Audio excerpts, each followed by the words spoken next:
It's 1 o'clock somewhere, a fantasy football podcast. With Jarrett.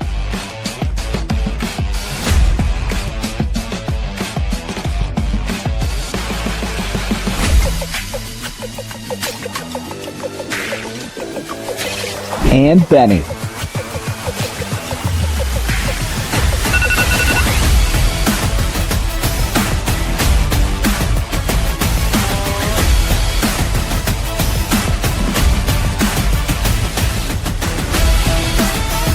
All right, ladies and gentlemen, it's time.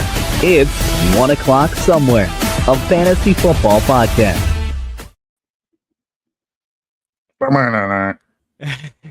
Good morning. Happy Sunday morning, everyone. We're back. It is 1 o'clock somewhere. I'm Benny. He's Jarrett. And we are here. Week 2 of the preseason is wrapped up. We are that much closer to the start of football. Football is almost back. College football is going to be starting up this upcoming week. And I'm just like, I am so excited, Jarrett, to get back to football, the fall weather, the leaves getting a little crunchy under your feet, but also like football for guys is like reality television is for women. Like Love Island, that's like our infatuation with what like is the Packers offense is going to look like without Sean Mann. Like that's literally how it is.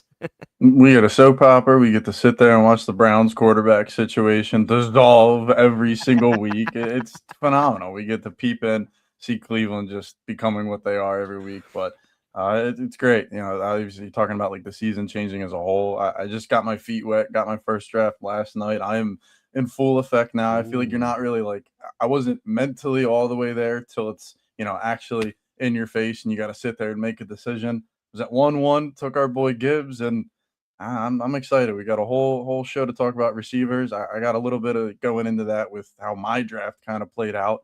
We got a good show for you guys today, and it's just right here. It's the 23rd, Betty. I'm excited. I know. I'm so excited and great. And listen, drafting this early, you can't help but contain. You know, you can't contain yourself. Now you're crossing your fingers. Please, no injuries. no, I get hurt. I will say I do not recommend anyone draft this early. But that being said, like run your mocks, have fun. You got to do your thing. You got to get your feet wet because coming up on September 1st, Jared, that's the big draft for 302. And that's going to be, there you go. It's going to be live at Founding Brothers. I'm sure people have saw the post on social media. It's got a nice poster. Me and Jared front and center with Dalton, Jack Dorton, and KJ. We're all going to be there September 1st at 7:30 at Founding Brothers in Newark. So come out, hang with us. We'll answer some fantasy questions. You'll be able to watch us draft live. A couple of members will be there. And it'll be a lot of fun for everyone to kind of like hang out, get ready for fantasy football, talk football. You know, we're all football heads here at 302 and 1 o'clock somewhere. So I'm excited for that, man.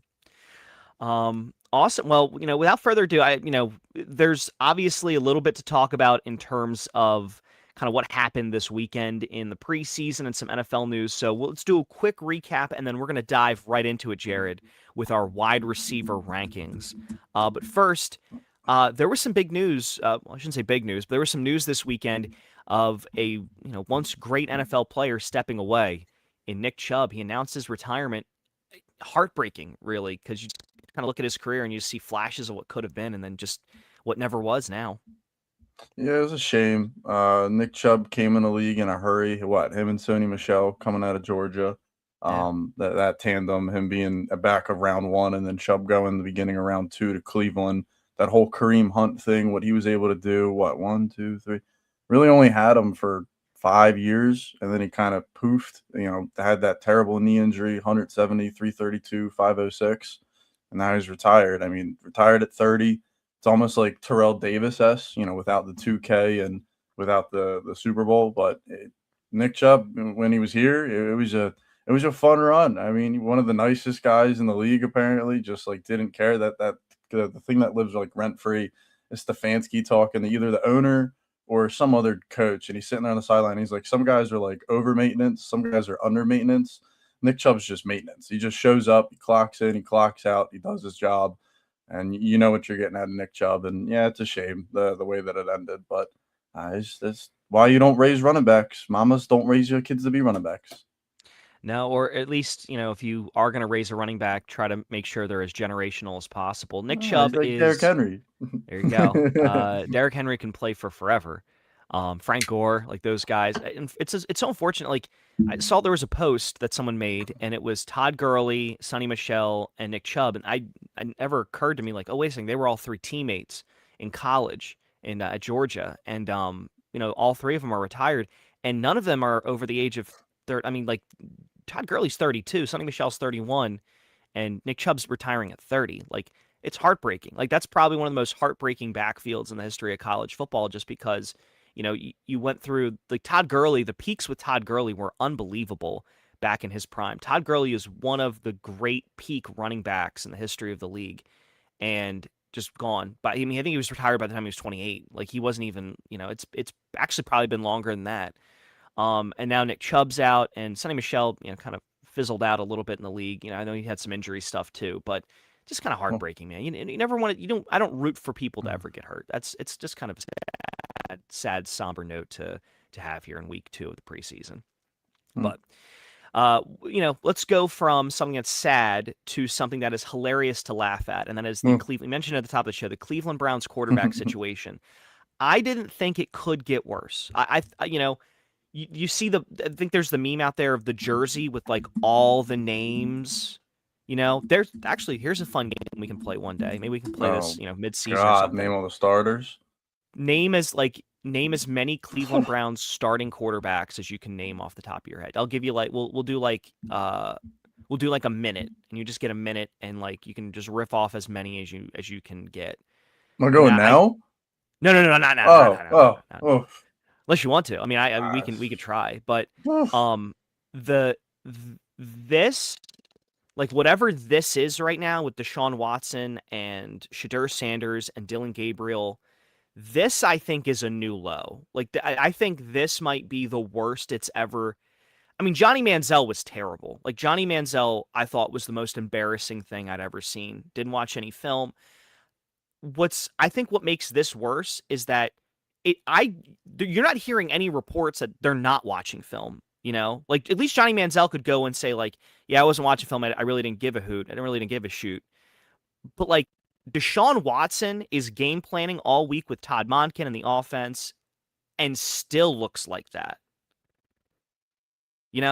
It's like he's trying to do his job and he's just bad. Um, and I gave this take, maybe like 2-3 years ago, over on the Dead podcast, the Round Table Talk. Eesh, yeah, everyone has a start. And I was saying with the whole Deshaun Watson thing, it's almost like like the Michael Jordan and Space Jam, like when the ball and they take like Charles Barkley and then who are the other two, and they like take all their powers and like they go Yeah. into the alien. It's like Deshaun Watson I'm not trying to get to the legal side of it. I don't want to go into that. But I feel like the No. second all of that happened, him coming back, the whole stadium booing him, like everyone wanting no parts of him, but him having all of like the keys to the franchise, like Cleveland was trying to do everything, but the fans wanted no parts of him. And obviously, as much as we want to sit here and go, he can be Superman and tune out the noise, like social media is loud, and everyone was talking about Deshaun Watson. Can't talk about Vrabel, but we talk about Watson anyway.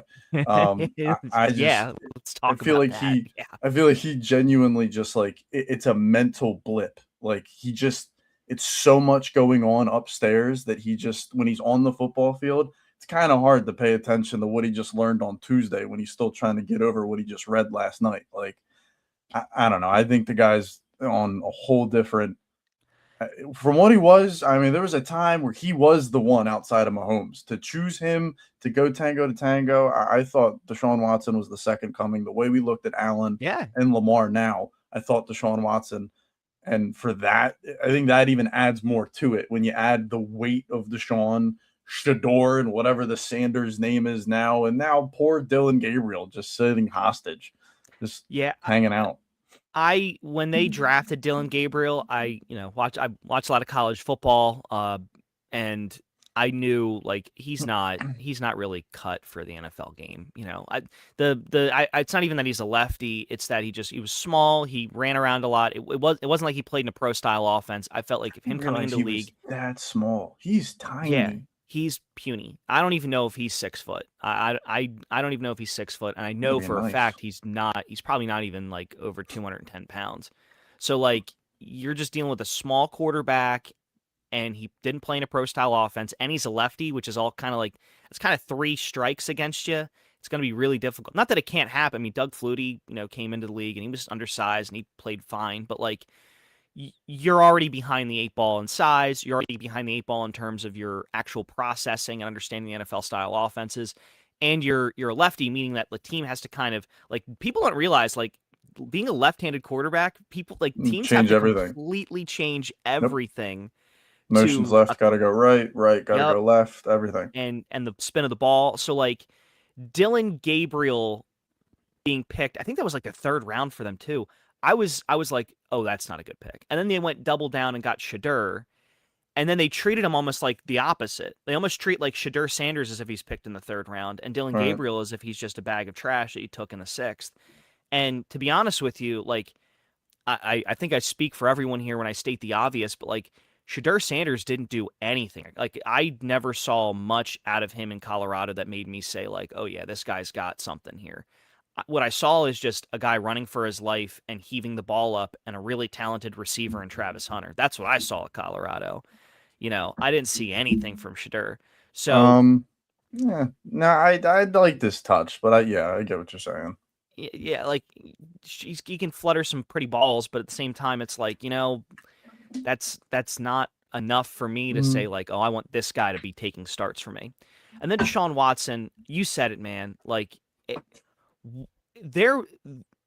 I would love to just like be able to black out his name on his football card and just take his stats and walk up to someone and say, make sense of this. Like then someone probably look and be like, oh yeah, that makes absolutely no sense. Like he was a MVP candidate.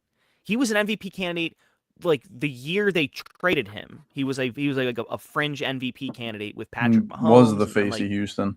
Yeah, I mean, people thought this guy was this like literally. You said it, the second coming. And the moment he stepped foot into Cleveland, it like he'll never like erupted. He'll probably it was unbelievable. Like he'll probably never throw for more than 17 to 15 touchdown passes in a year for the rest of his career. Deshaun's the only reason why people don't make fun of me so much about Russell Wilson. Yeah, like that. Both of those trades happening around the same time.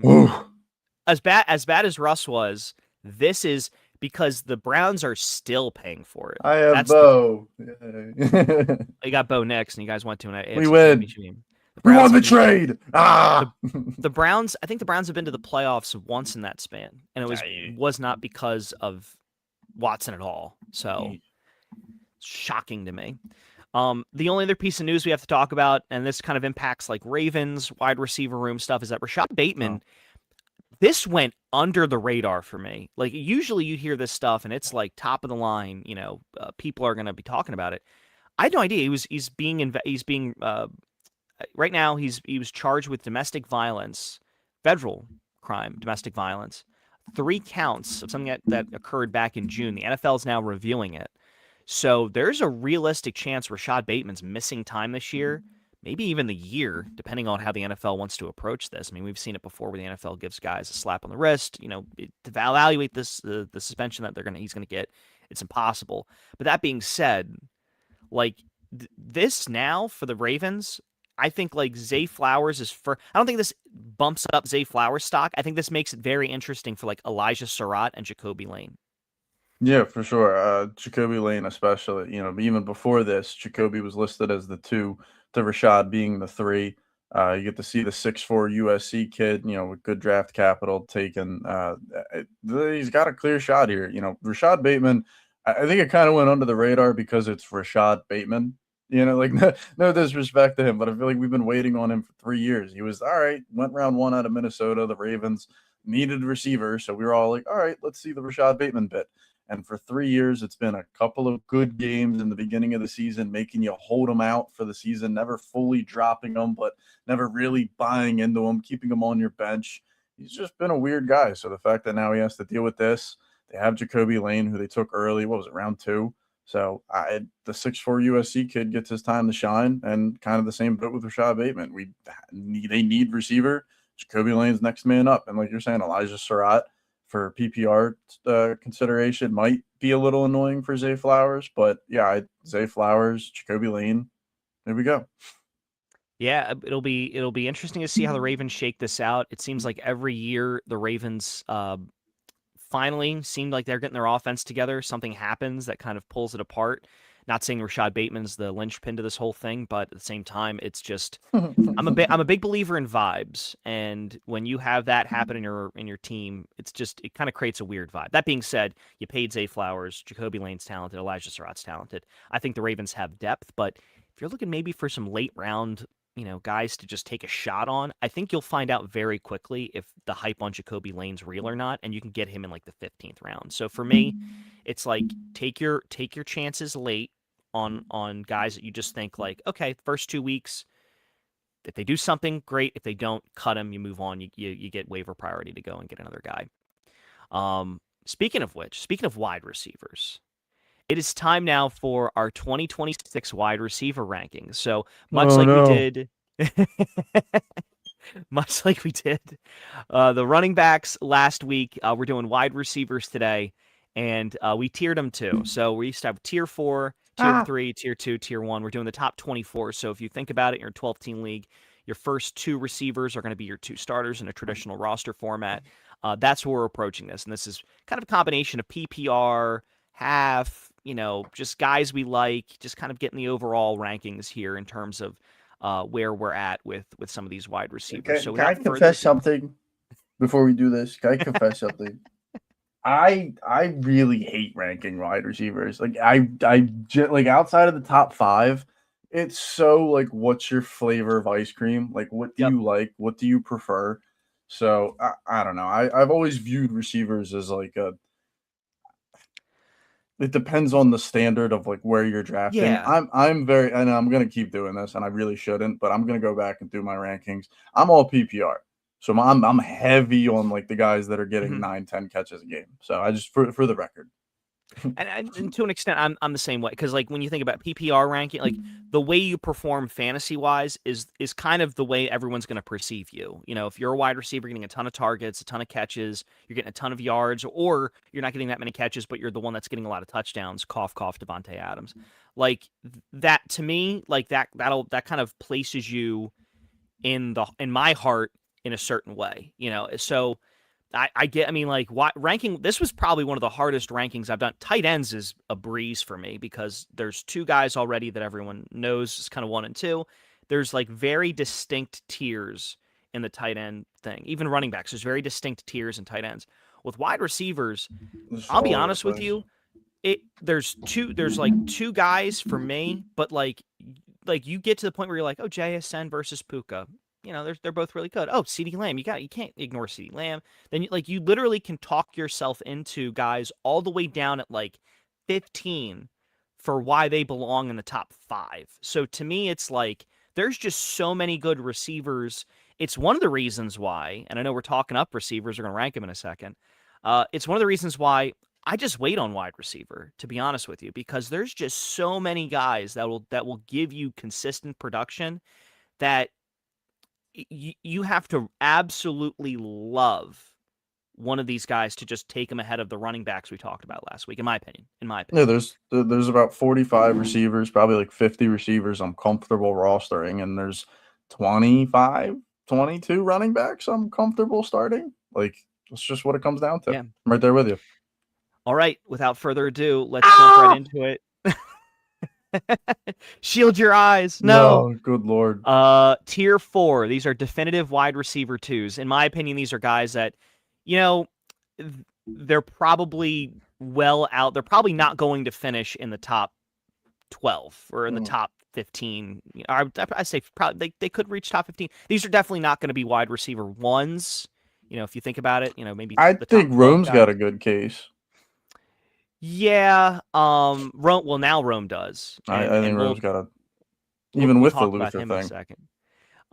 But these are guys I think that are still very solid. But if you're building your fantasy team, these guys would probably, scoring wise, would consistently sit as your second receiver if you take one earlier. That being said, um, I think there's obviously a lot of guys we disagree on here, so I don't want to Mhm. ramble on too long, but I think we could just start with like DJ Moore Mhm. up until this week was well outside my top 28 wide receivers. And I've begun to fall in love with the idea of DJ Moore is going to have an impactful fantasy season this year, just because I think he's going to get a lot of vertical stuff. And I think if he gets a lot of the vertical stuff in Buffalo, I think that means touchdowns. So I don't think he's going to get a ton of catches, but I think this touchdown equity with DJ Moore is now way higher because Buffalo doesn't have anyone else at wide receiver that I care about, or that I think they care about, other than DJ Moore.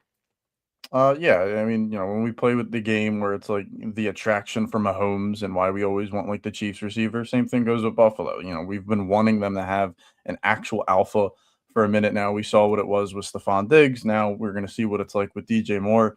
I think it's just me personally with the DJ Moore and his play. I'm just kind of like lesser on where he's at in his career. DJ Moore, if we take a stance and this is like a blow up and he rivals Khalil Shakir, but that is the name for me where Khalil and DJ are probably a little too close in my rankings just because the randomness in the backyard football with Buffalo and Josh Allen. But Joe Brady being there maybe provides a little bit more consistency. DJ Moore, I love, and this is what we were talking about with receivers. It's like you can go to like my wide receiver 35, and I love them all. Kind of goes into what my draft was last night. I took 3 running backs, and then I love the 4 receivers that I took. I'm cool waiting on these guys, and DJ Moore, for me, Lad McConkey, what he's going to bring PPR wise, I just think that's going to smash. Oh, Jamison I'm Williams, I yeah, expect him to just explode. I'm Like very I just high on like Lad these guys McConkey. more. I'm just not out on DJ Moore. I'm scared to Yeah, take a Bill receiver and actually buy in. yeah. I mean, I have a very good friend of mine. Happy birthday, Paul. I think he's Cool. watching right now. And Paul is a big Buffalo Bills fan. And I think Paul would even say, like, besides for those years, some of those years with Stephon Diggs, the Bills haven't had a receiver that has made any significant contribution in fantasy for quite a while. I mean, Khalil Shakir was a nice little streamer. I think people were excited to see what would happen with Keon Coleman. There's been Matt Collins. There's been, what was it? The guy from the Chargers, Palmer, last year. Josh Palmer was interesting, intriguing. There's just been the Bills have just kind of been like grabbing guys and just kind of seeing what sticks. I think DJ Moore is the first wide receiver since Stephon Diggs that's more of a this guy's an alpha. Like this guy is. We've seen it before. We've seen it in 2 different stops in his career. We've seen it in Carolina. We've seen it in Chicago. And to be honest with you, neither one of those offenses that he's been in were that like the last year in Chicago obviously was pretty interesting, but it kind of seemed like he had one foot out the door. So to me, I think this is the first time in his career where he is like he's going to be with a quarterback that's actually like well established, MVP, an offensive system that is produced scoring. So I'm just interested to see what happens there. I'm a little lower on Terry McLaurin than you are, and that's more because of the situation in Washington with the left tackle. But that being said, I still think somebody's got to do something there. Jalen Waddle, I'm actually a little scared of, and I'll say this: I know you're a big Broncos fan, and I know we've talked about it before with Sean Payton. I know they put a lot of draft capital into getting Jalen Waddle, but that still has me going. Am I going to be sitting there week 1 having taken Jalen Waddle in the 4th round? And oh yeah, he's my wide receiver 1. I went heavy running back, grabbed a tight end in the 3rd. I think I got myself a gem. And then like 10 minutes into the first quarter, Jalen Waddle has like 1 target, and meanwhile, like Pat Bryant has 5 catches for 40 yards and a touchdown. I would be like, Mhm. yeah, that's Sean Payton for you. Like that is the most Sean Payton ass thing to do. Um, I've cooled on that aspect of it. I definitely think, and honestly, I should probably bring this to the same likelihood with DJ Moore. So it's good that we are having this conversation because to have it with Jalen and then with DJ Moore, I think I should definitely have DJ Moore a little higher with what I'm about to say. We gave up a first round pick for Jalen. He's kind of like that last it that we needed. Bo had a lot of deep shots last year with Troy, with Marvin that just didn't hit, that were like right outside of fingertips that are honestly probably underthrown or Bo Nix had a habit of I'm rolling left through it, and it just was an absolute missile to the pylon. Like it was like why are you doing this, Bo? But if Bo's calm, cool, collected, and this, as much as it is Sean Payton, but it's now Davis Webb going to be the play caller. So Sean is like I'm gonna sit there. What do you say? It's like a driver's test. Like when you're sitting there watching the other person drive, and like you have the brake, and like occasionally you can slow him down, and like you have experience or whatever. But Sean Payton, it's his offense, sure, it's his team, but this is I think we're going to be trending into a more newer offense. We were bottom tier when it came to motions, and hopefully that takes an increase as well. AKA Jalen Waddle, AKA Marvin Mims. I am excited to see what Jalen Waddle is going to be. I am starting to fall in love with the idea that he's going to be the main target dominator. Cortland Sutton's probably going to be like the red zone touchdown guy. And then it's going to be a dogfight for the three of them that, all right, show us what you can do with Pat, Troy, and Marvin. One's probably going to get traded, but I don't know. Sean's a weird guy and loves to have five guys that do different things. But I do think we traded for Jalen for a reason. And the preseason game was that. I think that was their, hey, you want to know what it's going to be? Jalen Waddle, deep post route. I mean, we haven't seen that since Emmanuel Sanders. Like, we haven't seen a receiver get that open in a long time. So I'm excited. I think sky's the limit. And truthfully, I don't think I'd be surprised too much if Waddle's a top 10 guy at the end of the year. Now, again, I would be very pleasantly surprised if he finishes as a top 5 receiver. I wouldn't be surprised if he's like in that top 10 to top 12 range, but I think I lowered him a little bit just because I've dealt with the Sean Payton stuff before when I've had Cortland Sutton on my team, and that was a time where Cortland Sutton, and it was just him. I mean, like there was no one else on that team. You had a tight end, but like aside from that, like what else were the Broncos going to do? And that still was inconsistent production. It frustrated the heck out of me. So moving up, Emeka Egbuka, you're higher on Emeka Egbuka. I'll save more of that conversation for you when we get to that point. But I'm giving him the injury bug here just because of the toe, and the Buccaneers are not being straightforward on what actually is going on here. Now, as we go through our rankings, some people might say, well, wait a second, time out. You're giving Emeka Egbuka a lighter injury hit than you are Luther Burden. Spoiler, Luther Burden's not in my rankings at all. Like he is completely taken off my top 24. I'll probably remove him from my top 28, to be honest with you, just because you haven't seen it for an extended period of time yet. It's a pretty significant injury, and it's like he's not going to be practicing until week 1, and I'm just not liking any of that. And I really like Roma Dunes. As a matter of fact, we'll get to Roma Dunes in a second. But Emeka Egbuka, I'll kind of save more of that conversation for you. But the toe injury, the Buccaneers kind of being hush-hush about what actually it is. If it's the dreaded turf toe, that scares me a lot. And that probably would move him out of my top 24 if that's actually the case. But we'll save that for that part of the conversation. Rounding out my side, Garrett Wilson, Devontae Adams, I kind of just don't want a Jet on my roster at all this year. I know somebody's got to do something, but like, man, it's going to be a situation where like you're going to go into fourth quarters with him with 2 catches for 30 yards and the Jets only have 3 points, and you're just going to be miserable. And yeah, garbage time, he'll do a lot of backdoor stuff, but I'd rather just not deal with that right now.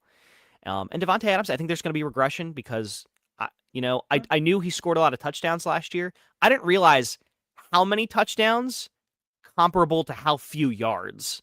So yeah, there's no way he's repeating that. I mean, it was fair. I don't even think he crossed 800 yards last year. I'm pretty confident. He definitely didn't break 1,000. So if he gets 6 less touchdowns, don't think you want him on your fantasy team. I think he kind of moves towards the middle of the pack, not towards the top of it. Like, it was cool to see all those touchdowns last year, but like, that's not going to be repeatable. Yeah, it was broken. It kind of became Matthew Stafford's bread and butter in the red zone to just throw it up to 17. But I don't want to backtrack on Garrett, and I get the worries, and 1,000%. Someone's got to do something, but oh my God, I don't think I want to say this to the public, but I have no choice. It's my thought. It's where I'm at. I have no choice, Betty. I like the idea of Geno Smith. Look, I get it. It's disgusting. It's Geno Smith. But that preseason game, he was moving. Like that Adonai Mitchell out route, the underneath route. I mean, Geno Smith, I still think can throw the ball from A to B, and I think he can produce in a way where we look back at it. And the way Chris Olave had a wide receiver 8 season last year, if Garrett Wilson were to produce like that, it may not be pretty. You are going to have dud games. That's the receiver position that kind of just comes and it goes. Jamar even has his duds, but I am kind of starting to. I hate saying this. I am falling in love with Brees Hall and Garrett Wilson, and I wanted both of them so bad last night. Like I went just for 3 seconds. I went Gibbs, A-Chain, Derrick Henry, and I wanted to do Drake London instead of Derrick Henry, but I was like, you know what? Benny's in my ear. He's Thanos. I'm taking Derrick Henry. I want the 3 running backs. That's fun. When it came back to me in the receivers, how bad I wanted Garrett Wilson as my one, Benny. I was screaming. He went at the pick right before me. Death stares. I was so mad. Made me go T. Higgins and Zay Flowers. But in a world where I punted running back, Garrett Wilson falling to me round 4, I slam dunk wouldn't have thought twice with Waddle, Rome.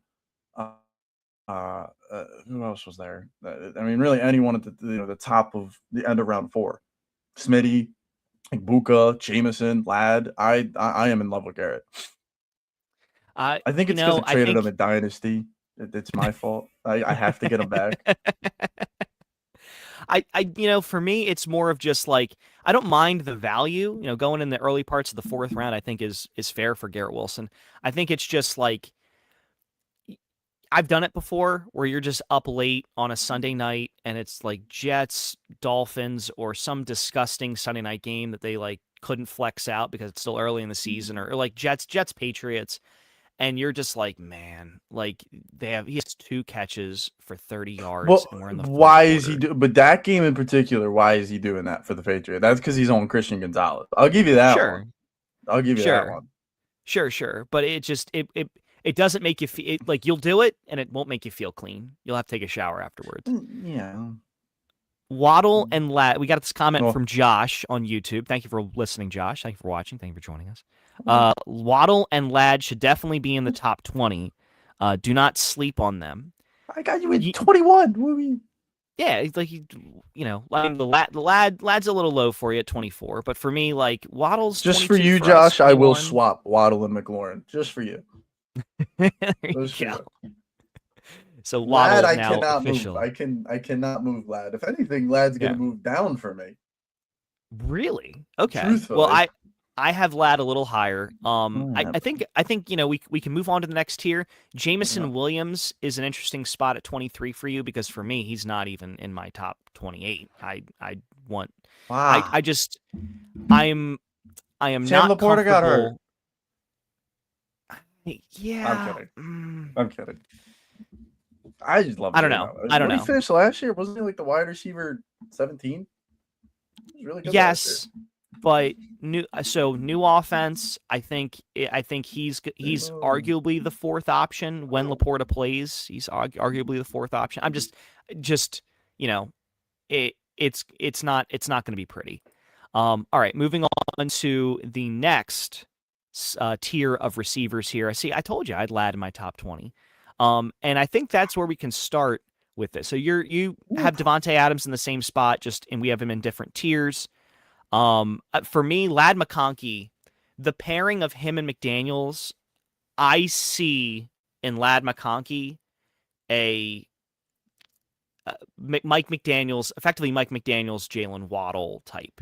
Just that guy. He's going to do a lot of underneath stuff. He's going to be running crazy route. His route tree already was impressive coming into the NFL. I'm so excited to see what happens and how that grows with another year of Justin Herbert. Justin Herbert with an offensive coordinator that's not Greg Roman and just wants to run the ball. A guy who actually has a plan and has called plays successfully for multiple teams.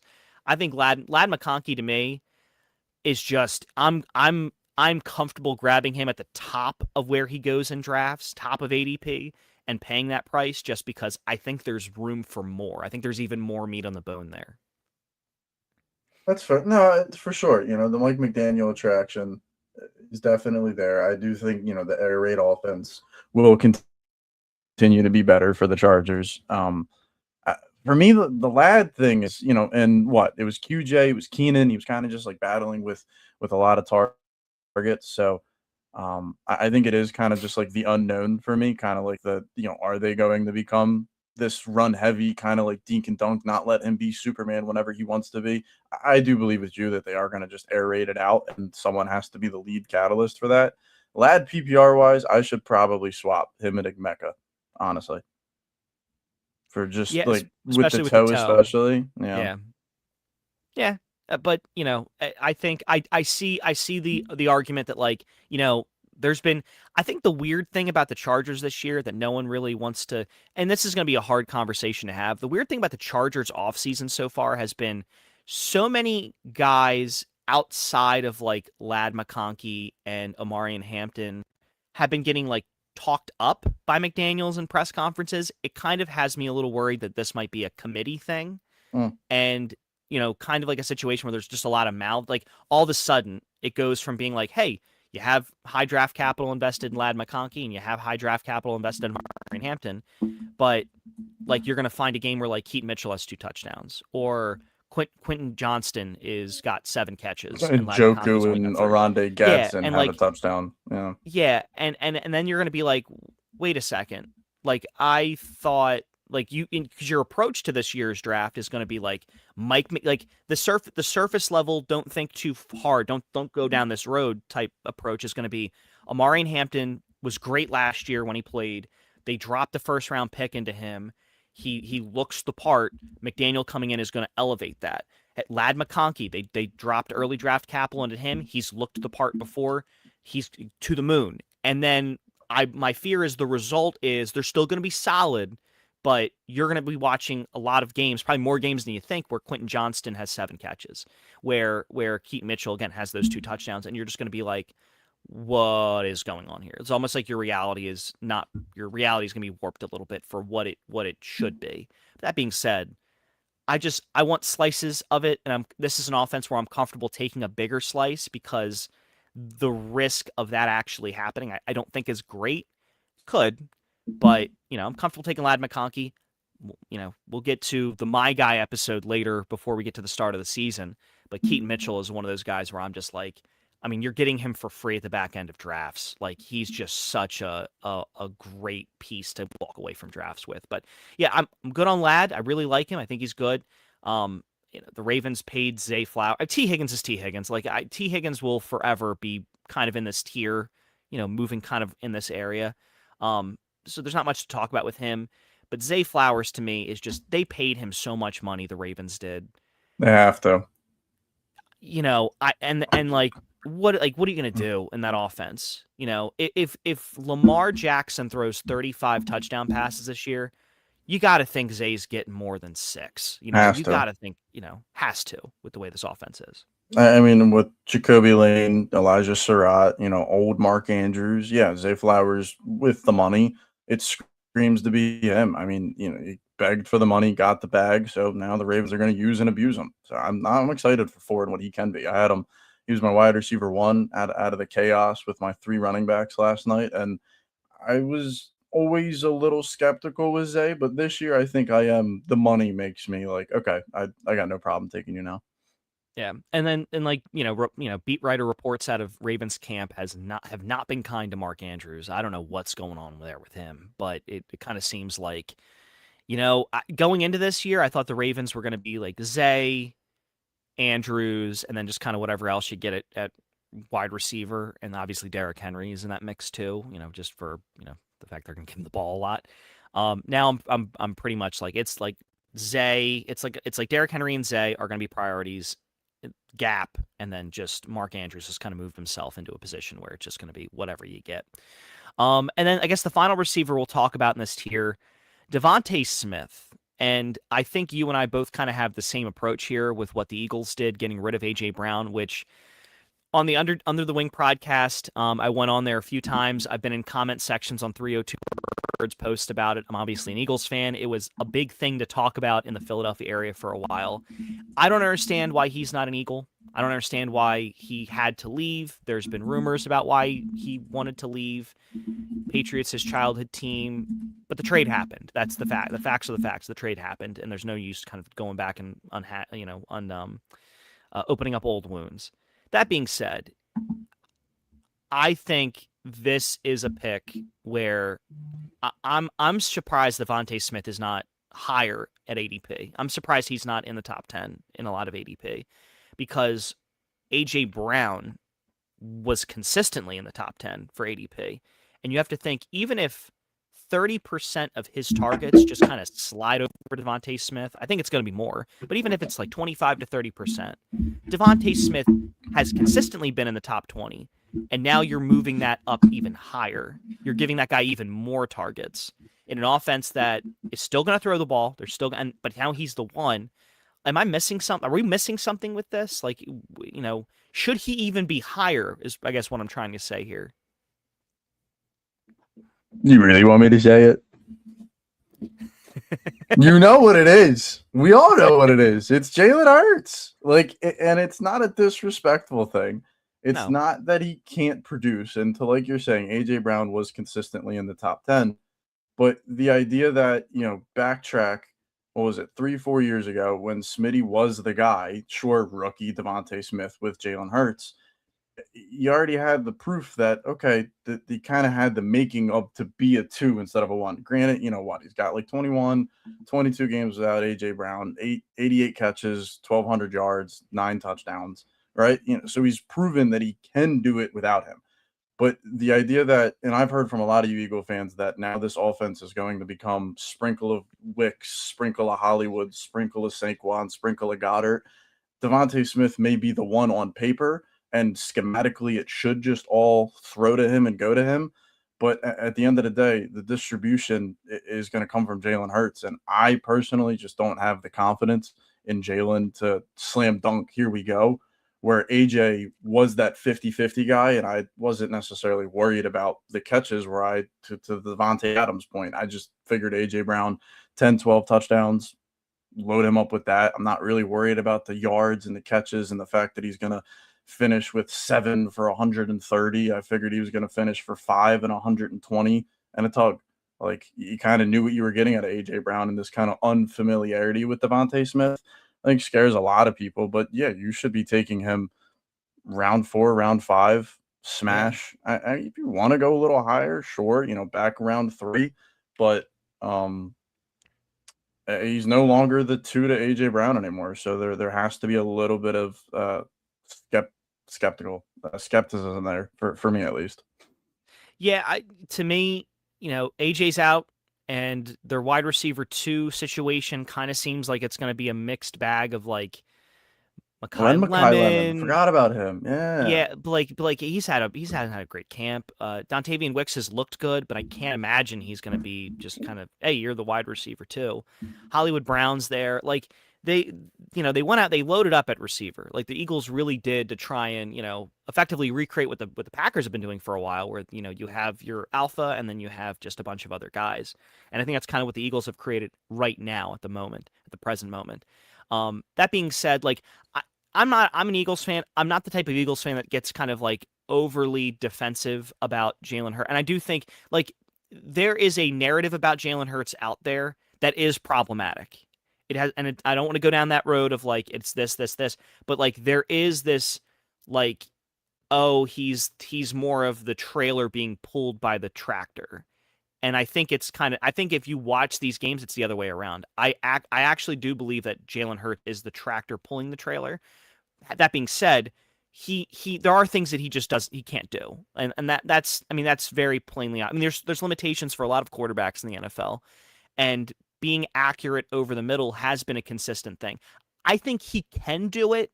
It's that it's not going to look like what you see out of like Matt Stafford or Dak Prescott or guys that can put the ball on a dot over the middle under pressure, fit it into a window. Jalen's got a beautiful deep ball. Like, it's probably one of the best deep balls in the league, and he's really good at extending plays. I think if you view Jalen Hurts as a more athletic Ben Roethlisberger, or, a guy that can just extend plays and then just drive the ball down the field, to me, that's the best version of Jalen Hurts. That was MVP caliber Jalen Hurts. I'm not sure he'll be able to be the type of quarterback this offense really, really, really, really wants to be good. I think he'll make it work. But yeah, being accurate over the middle that's just being honest. It's being accurate over the middle has been a consistent issue with him, and that's even going back to college. So to me, at least, I still think Jalen, the rushing upside's great. Devontae Smith will get plenty of targets. Him and Jalen have a good chemistry and history. I think Devontae needs to be higher. I mean, I'm even going to call myself out. I think he probably should be higher. It's just, it's tough to put him above some of the names we're going to get to in top tier 13 2. are pretty big. Yeah, which we will talk about right now. This tier of wide receivers, I'll be honest with you, I don't like them, but it's very difficult for me to put, Devontae Smith above them. That being said, there's still plenty of talent here. George Pickens, George Pickens is George Pickens. I think he's very talented. I just might worry about how much last year was no CD. And that's why I have him as low as I do. And I probably would have put him lower, and kind of looking back at it and thinking on it a little bit more. For sure. But, I don't know, because, I think there's a lot of talent there. I think Dallas is going to throw the ball a lot, so I think there's still going to be targets. Right. But, again, the reason why he became a wide receiver, 3, 4 last year, whatever he was because there was no CD. Exactly. And, CD was out yeah. like a month, 2 weeks after the fact. Like, there was a stretch where Dak only had Pickens. Ferguson was out for a little bit. The offensive line was banged up. The defense was terrible. They were down 20 points in every game. They had to throw the ball as much as they were. George Pickens should have thrived like he did. And, I think it's all really like backtracking all the way to like 2004 for fantasy football. We've always had a tandem in the top 12, having 2 wide receivers on the same team being a wide receiver 1. And I think they're kind of just everyone's like automatic pick, and go off of what you saw last year. George Pickens without him. Now CD is just going to open up the game for both of them. You kind of have to come out and run zone against them, and they're both zone killers. George Pickens, talent-wise, and the contract, I think, is baked in for this for a lot for me. I'm big on players who get money and players who are chasing money. And, George Pickens is the exact of that right now, because I don't think Dallas is backing up the brink truck anytime soon. So brother's going to have to make a case for himself. And we all know he ain't going to be quiet with the way he acts. So I just expect Dak to, CD and George.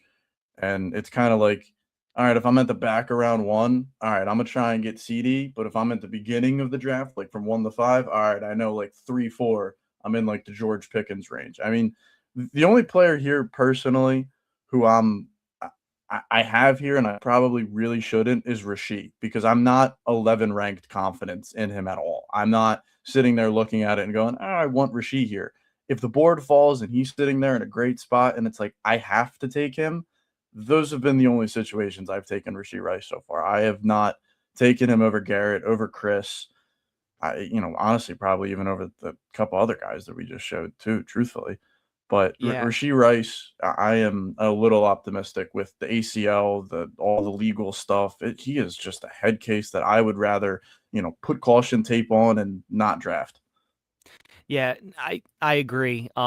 Thank you very much, Kelly Green, for watching. By the way, don't call out Jarrett for that. I was the one that made the graphics. It was 2:00 in the morning, so I apologize. Jared did not need to get. I can't spell either, for what it's worth. But thanks, buddy. That's me. That's 2 a.m. That's 2 a.m. spell. I'm always gonna jump in the comments to defend you.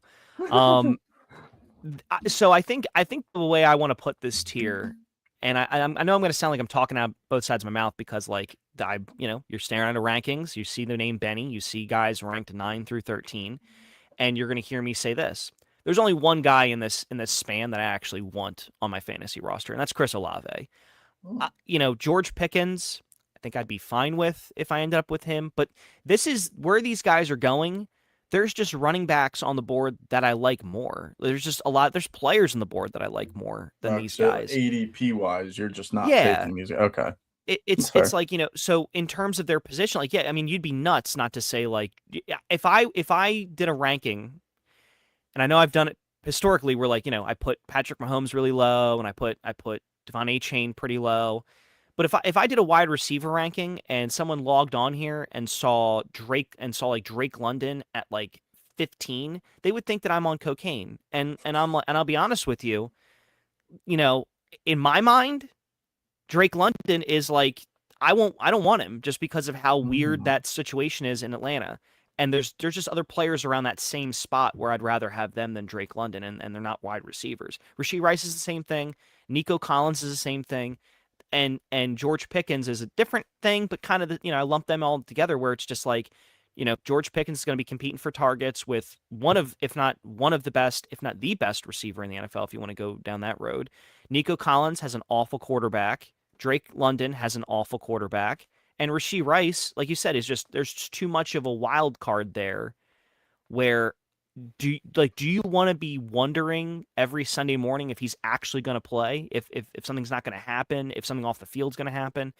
You don't, and this is different. Like, we're going to talk about Puka Nacua in a second. That's a different off the field stuff. That is just like that. Like, Rashee Rice is a criminal. Like, he is literally a criminal. Puka Nacua just can't keep his hands to himself. Yeah, Puka Nacua is just a weirdo, But you don't go to jail for being a weirdo. You go to jail for being a criminal. And Rashee Rice is a literal criminal. So like, that would, if that's my wide receiver one, if I passed up drafting like Derrick Henry for Rashee Rice, or passed up like, Devon A-Chain for Rashee Rice, I would like be losing my mind every night wondering like, is he even going to play? Right. Is this even a good pick? To me, Chris Olave, Chris Olave, you can get him in the third round. And if you come away with Chris Olave, I like that situation a lot more. Game script wise, the Saints are still not a great team, so they're going to be behind a lot. They're going to have to throw it. And hey, you can get that in the third round. He's probably going to be better than the 12th receiver in the league. Yeah. He's just a couple injuries away from being a top 10 receiver, and you got that in the third round. You scared me at the beginning of this. I didn't, you were like, you didn't want anyone here. And I was like, what? Where is he going with this? But that makes a lot of sense. When you look at ADP, the tight ends, the running backs, just probably how your rosters are constructed. These guys aren't the sexiest pick to make. And yeah, you probably are looking elsewhere. But that's not to say, from 9 to 13, they're not good. But yeah, I like that. You had me a little worried in the beginning. I was like, what? What does he say? But that does make a lot of sense with ADP. That's a very good point. Yeah, that's just always been my approach to these rankings. And here we are. We're at the final tier 1. You have him at 8? Whoa. Yes. Wow. Kudos. Good for you. I don't have the cojones for that. I know. You don't even have him ranked. You don't even have him ranked. I know. I will start this by saying this. I think if people have been tracking the show from the start, been tracking me from the start of this offseason, I didn't at one point in my wide receiver rankings, Jared, and this is a spreadsheet I have on Google, and I have just notes next to the guys and just kind of a little bit of a blurb, and it's usually my assessment of their current situation. I had Malik Neighbors at one point this offseason, wide receiver 37. Oh, looks like where I got him right now. Yeah, that's how low I was on Malik Neighbors. Then I saw the Giants not add anyone else at receiver. Like, are you okay? Are you intimidated by 35,000-year-old Odell Beckham Jr.? Are you intimidated by Juju Smith-Schuster and Braxton Berrios? Are you scared of Deshaun? What is it? Or what is it? Slayton? No, I'm not. And then like Jalen Hyatt, Calvin. I don't care. Like none of these guys they've brought in. Jalen Hyatt, Malachi Fields is interesting, but from what I read, they really like him as a blocking receiver. None of these guys outside of Malik Neighbors. This is as close to like the Corvette in a junkyard. Like that's as close. Like it is literally like brand new smoking hot 2026 Corvette in the middle of this junkyard. And you're wondering, why is that there? Like, what is that doing there? Because there's no one else. There's no one else at receiver for the Giants that is going to do anything. And slowly, as I heard the news, he's not on the PUP list. He's looking good at practice. The coaches love him. And then I'm just seeing all the transactions. I just progressively moved him up. And now where he's going in drafts, I'm like Malik Neighbors you can get in the 4th round. And, I kind of think he should be higher. I think I would say Malik Neighbors' peak is a 2nd round receiver. And to me, I mean, like, I'm sorry, I'm not scared anymore. Like, I was really scared of the knee stuff before. The limping at the softball game was not good, was not pretty. The procedure that he had to get, like, that was all bad. That's all in the past now, and he'll play week 1. And if he plays, again, it's a big if, but they don't have a soul beyond him that's going to do anything at any point in time for their team. Like, they don't. And it's just going to be him. It's going to be him. It's going to be Cam Scadaboo. It's going to be Isaiah Likely. And then whatever else you get at the wide receiver 2 and 3 position, that's going to be the pecking order for the Giants. And I'm just like, yeah, if that's the case, I'm Malik Neighbors to the moon now. And that is a complete 180 from where I was on him a month ago. And it's been a wild offseason for him. It's been a wild offseason for him. Yeah, and I like everything you just said, Benny, but now I have to do this. I have no choice. I'm not like that. All music to my ears. Everything you just said, sign me up. Like I'm all for it. But it's the ACL. It's the fact that just historically speaking, the year after the ACL, they don't come back, right? Running backs, receivers, quarterbacks are usually fine. Tight ends, they're always hit or miss. But receivers and running backs, the year after the ACL, it's always hit or miss. It was midway through the season. I'm not a doctor. I'm not by any stretch of the imagination. I talk into all Mike. This is what I like to do. But with that being said, what I've learned over the time in ACLs and knees, it's one thing to be running routes at practice. It is a whole other thing to be running routes in game, live, in speed. I am just terrified of the ACL. Last night he went at 2.9. For in a 10-man league PPR, he went at 2.9. So people are very bullish. It's a pulverizing guy. You either love him or hate him.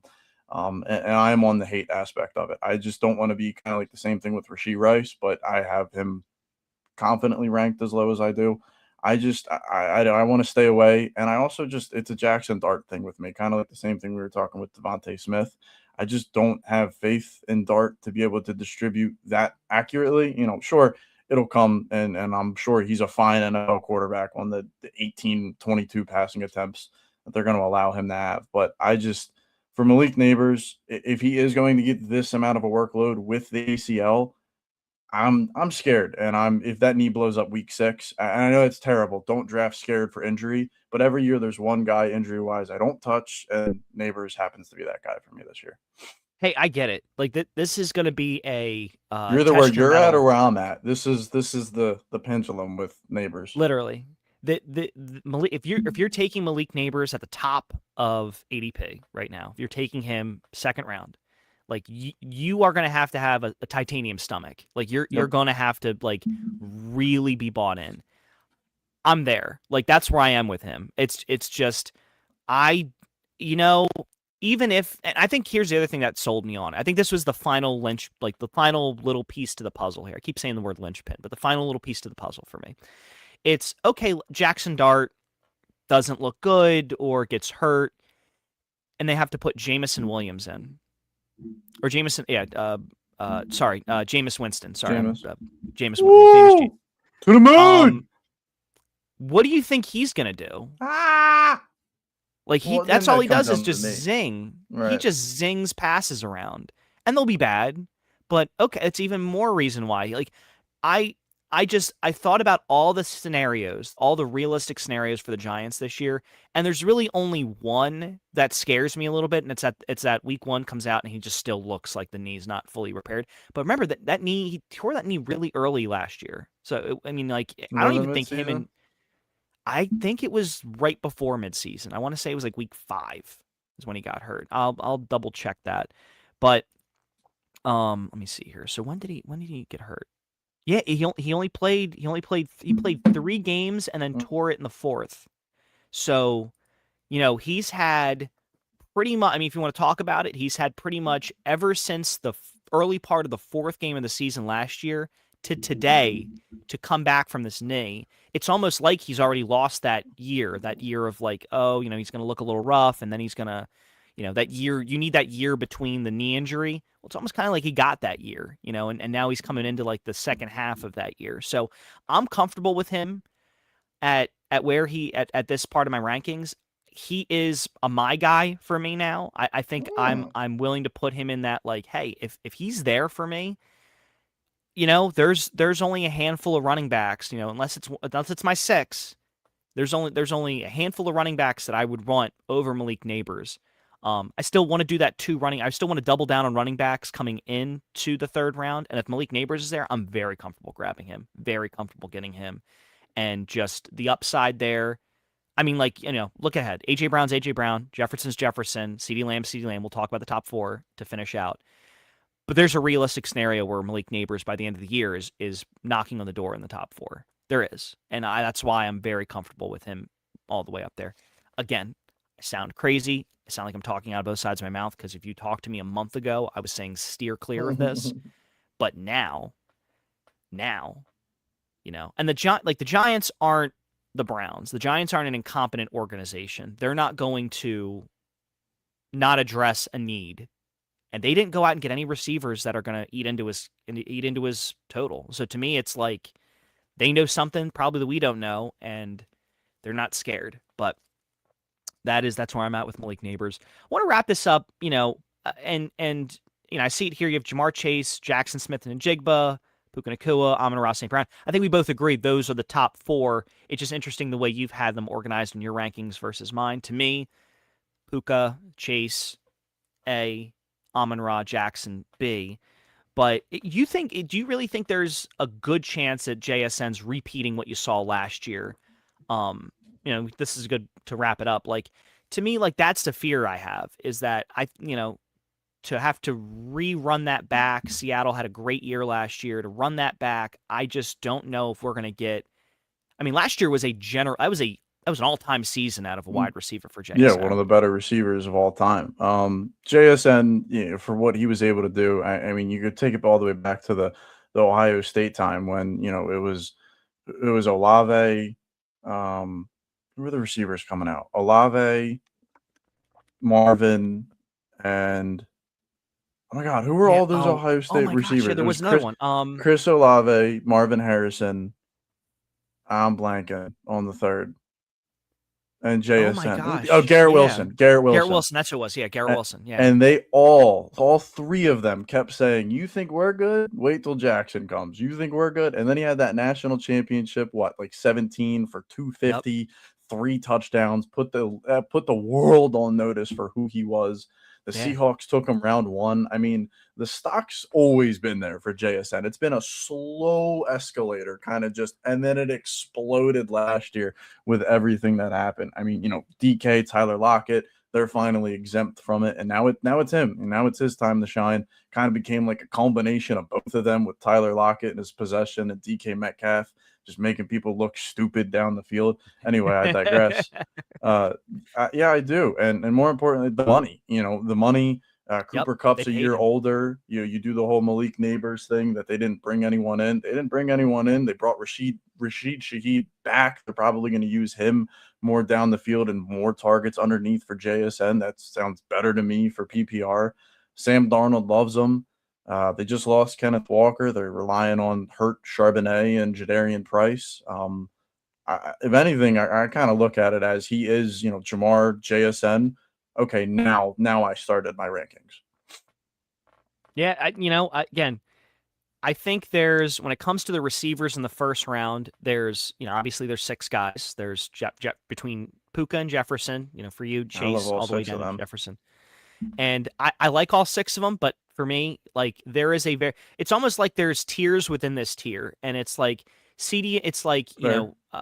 it's CD and Jefferson. They're kind of their own group. Then it's JSN and Amon-Ra. They're kind of their own group. But I can also be talked into, Amon-Ra kind of falls into the CD Jefferson tier I of think he's just, more in their tier. yeah, just that consistent vet. You know what you're going to get. When you open the fridge every morning, the jug of milk's there, and you know what you're going to get out of it.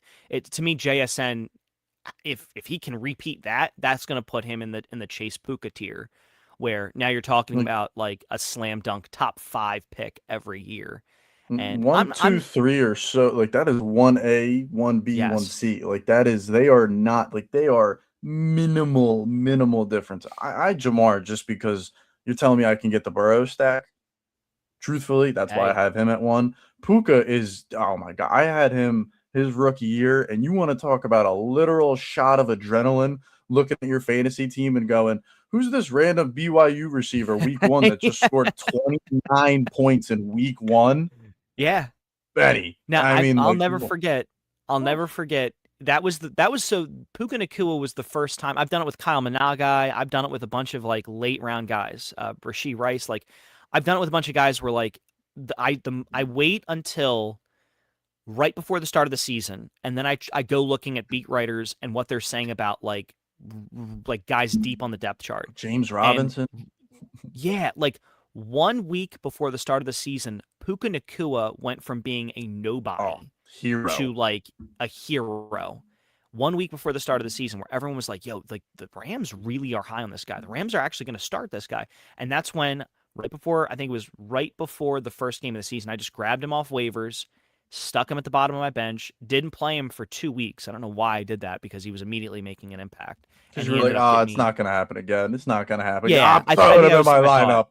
Yeah, and then by week 3, I'm like, this guy is the best Freak. receiver in the league. Mhm. And yeah, I mean, to me, JSN is I think one more season, So and smooth. he's right there. Beautiful route runner, I and mean, supposedly JSN is so smooth. Ohio State has yet another receiver that's going to be coming out next year.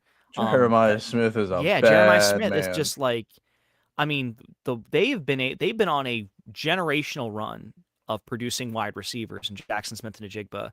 I think he's the best one, but we'll see what happens with Jeremiah Smith, because Jeremiah Smith is wild to watch play football. If you like, that's an all 22 that I think every football fan needs to watch, and you'll just be drooling. But yeah, Funny enough, you brought up, kind of like 0 to hero, just for all you little dynasty guys. If Justin Lane's sitting out there, Kansas City Chief wide receiver, talk about hotness, randomly like yeah, picking up out of nowhere. He is everyone's new hotness. And randomly, Caleb Douglas is only rostered in like 70% of leagues. That needs yeah. to be way higher, way higher. Chris Bell, like I think Chris Bell, when he was coming out of Louisville, and he's on the Dolphins now. I know he's got a knee injury, but I saw him. I saw the size. I saw the body, and I'm like, that's like a mini AJ Brown. Like that's a slightly smaller AJ Brown.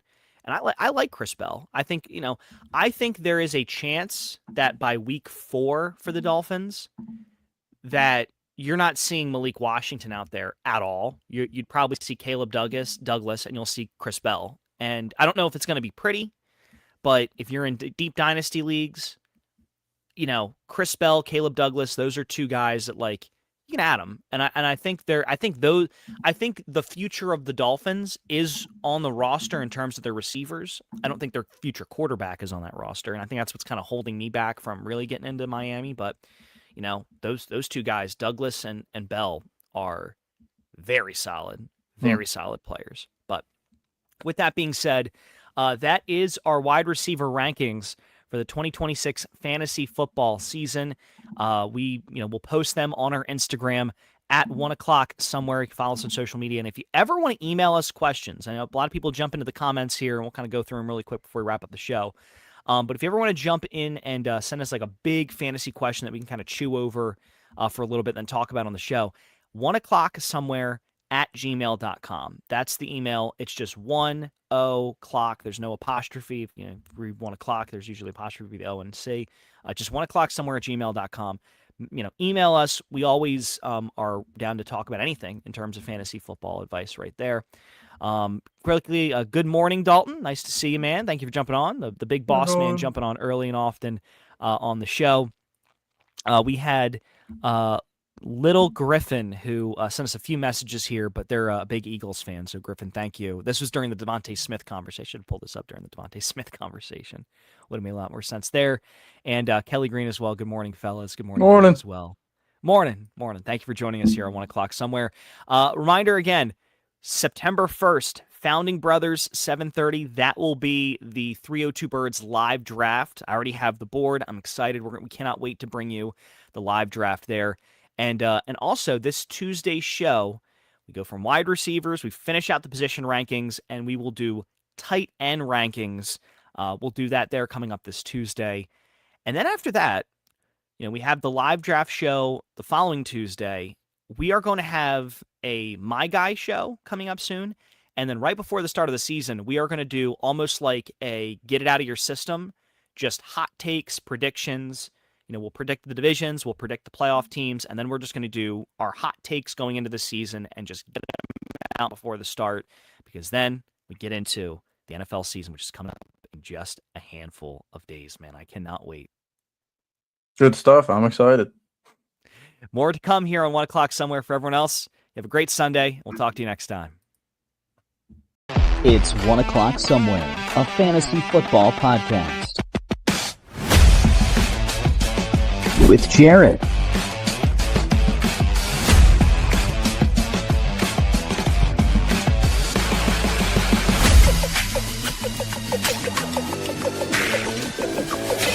and Benny.